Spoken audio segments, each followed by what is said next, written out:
Good afternoon, ladies and gentlemen. I think, firstly, my extreme thanks to those who are present here in the audience. We've been a little thin on the ground, and for that, I have to apologize to my panel for the fact that we don't have too many people sitting in the audience, but I'm sure we'll make up for this sometime later in another conference.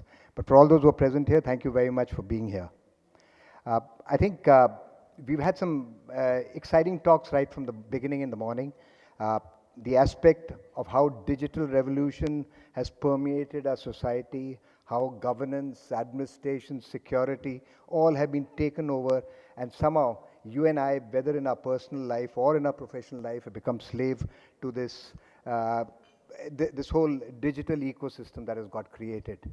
And I think artificial intelligence, with its related technologies of machine learning, virtual reality, augmented reality, you're talking about NLPs, you're talking about robotics, you're also talking about cognitive applications and replicating and trying to get the best of the adaptive capabilities of the human into this complete domain of computerized functioning.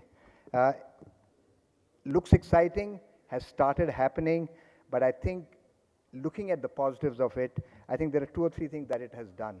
It is empowering us to address the existing challenges of poverty, health, gender disparity, climate change, efficiency in urban living, whether it's water, energy, transportation, but primarily both issues related to the urban and rural lifestyles. They're being addressed positively. And I think this is where the linkages come in with AI and with SDGs. These outcomes which we are talking about, which can be facilitated, addresses all the 8 SDGs in a very, very profound manner. And when you come to education, being SDG number 4, you have the relationship for today's talk, but also the fact that with the influx and the development in the field of AI, all these are getting addressed holistically. We've got a very, very exalted panel, but I'll just flag 2 or 3 things. As far as education is concerned, I think what has come out beautifully in the last few sessions, I think both students and teachers are benefited from it.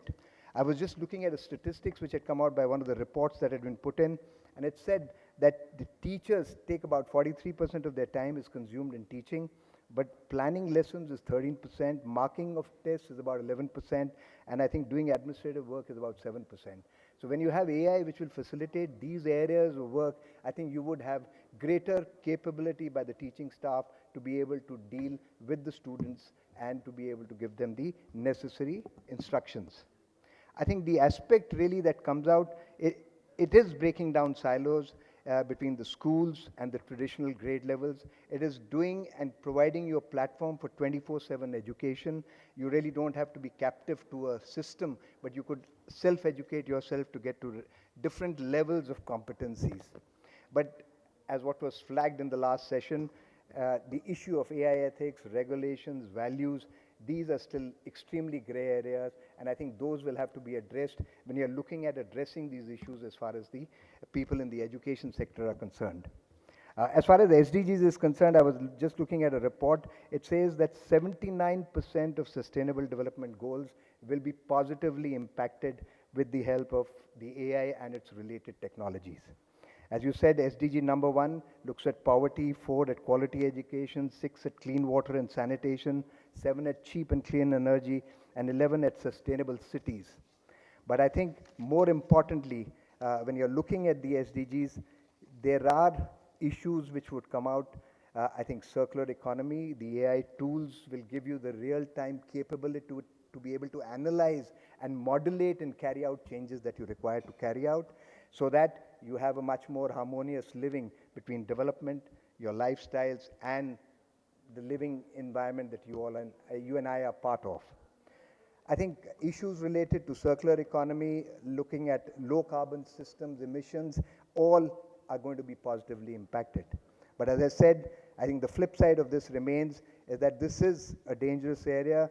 We will have to see who is going to be the regulator, how are you going to put the right checks and balances, where do the ethics come in, and that will be the fundamental for ensuring that we harness this capability beautifully. With that, as I said, I have two people on this panel whom I've had the pleasure of working with and continue to work with, and both I'm a fan of. One is an educationist, Dr. Amita Vattal, and I've got Dr. Ashok Khosla, whose tutelage I am really in the Club of Rome.